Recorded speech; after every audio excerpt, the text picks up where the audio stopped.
আসসালামু আলাইকুম। আশা করি সবাই ভালো আছেন। আল্লাহর রহমতে আমরাও ভালো আছি। তো রান্নার আয়োজন শুরু করে দিছি, নাস্তা খাওয়া শেষ। আজকে নাস্তা খাইছি চা আর পরোটা। তো এখানে যে মূলা শাক কাইটা নিছি, মূলা শাক ভাজি করব। আর ডাল ধুইয়া রেডি করে নিছি, ডালটা রাইস কুকারে বসাই দেবো, ডাল রান্না করব। আর এখানে রাইস কুকারে ডিম সিদ্ধ দিয়ে রাখছিলাম।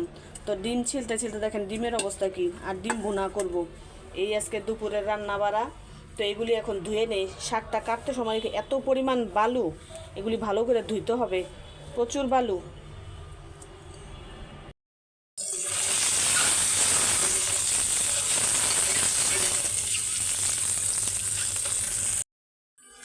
ডিম ভুনাটা করে নেই। এখানে আমি এই যে ডিমটা ভাইজা নিছি, ডিম ভুনাটা বসাই দিয়ে ওদিকে ডালও বসাই দিছি। ডালটা বলক চলে আসছে, তারপরে শাকটা রান্না করে নিব। তাহলে আজকের মতো রান্না বাড়া শেষ।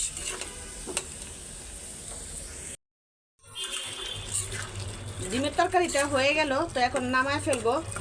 শাকটাও ভাইজা নেই, বেশি একদম ঝোল ঝোল রাখবো না, মাখা মাখা করবো, যেহেতু ডাল আছে হয়ে যাবে।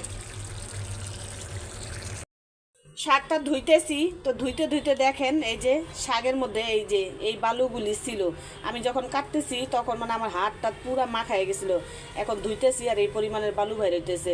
তো এই শাকটার মধ্যেই মনে একটু বেশি বালু ছিল। আরও যে শাক খাইছি বা আরও কাটি আনি, কিন্তু এরকম বালু বের হয় না। এই শাকে এত বালু।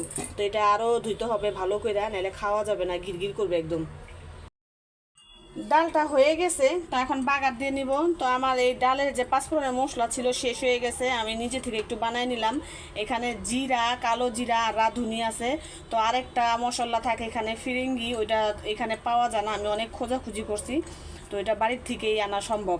তো এখন তার কেউ বাড়িতে যাইতেছে না, আসতেছে না, এর জন্য আনাও হইতেছে না। তো কেউ আসলে তাহলে বলবো পাঠায় দেওয়ার জন্য।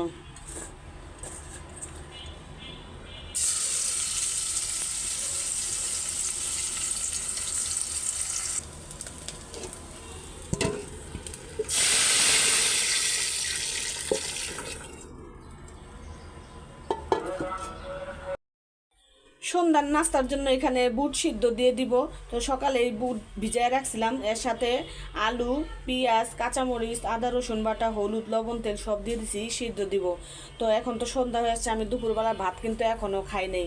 এটা বসায় দিলে, মাগরিবের আজানটা দিলেই পরে ভাত খাবো। আজকে কাজ করতে করতে অনেক দেরি হয়ে গেছে, এর কারণে আর এই বিকেলবেলা ভাত খাইলাম না, একবারে সন্ধ্যার পরেই খাবো। ভাত খাইতে বসলাম। তো এই যে আজকে পাতলা মসুরির ডাল রান্না করছি, একদমই পাতলা। আর ডিম ভুনা, এখানে নিচে মূলার শাক আর একটা মাছ ভাজা। শাক টাক দিয়ে মাছ ভাজা খাইতে কিন্তু ভালোই লাগে, এর জন্য একটা মাছ ভাজা নিলাম।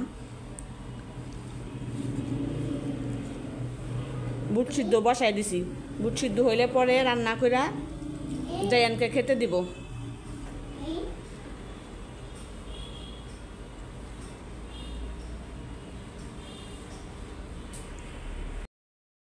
ছোলা বুট রান্না করা শেষ। তো এই তো জায়ানকে খাইতে দিলাম নাস্তা অল্প একটু, আর আমি তো খাবো না, আমি তো একটু আগে ভাত খাইছি, পেট ভরাই আমার। এ কারণে ওর এই দিলাম, আর ও বলতেছে আমার খাওয়াই দাও। তো ওর এটার মধ্যে তো শসা, কাঁচামরিচ বা ধইনা পাতা কিছুই খাবে না, এর জন্য ওর এমনি দিছি। খাও, কি হয়েছে? তুমি খাও, আমি খাবো না। খাও, না, তুমি খাও, থাক খাও। না, তুমি খেতে পারবো না। আচ্ছা ঠান্ডা হইলে খাও, খাইতে পারবা। তুমি একটু খেয়ে দেখো, দেখো মজা হয়েছে, খেয়ে দেখো। তুমি খাও। তো আজকে ভিডিও আর বেশি বড় করব না, সবাই ভালো থাকবেন, সুস্থ থাকবেন। আল্লাহ হাফেজ। আল্লাহ হাফেজ।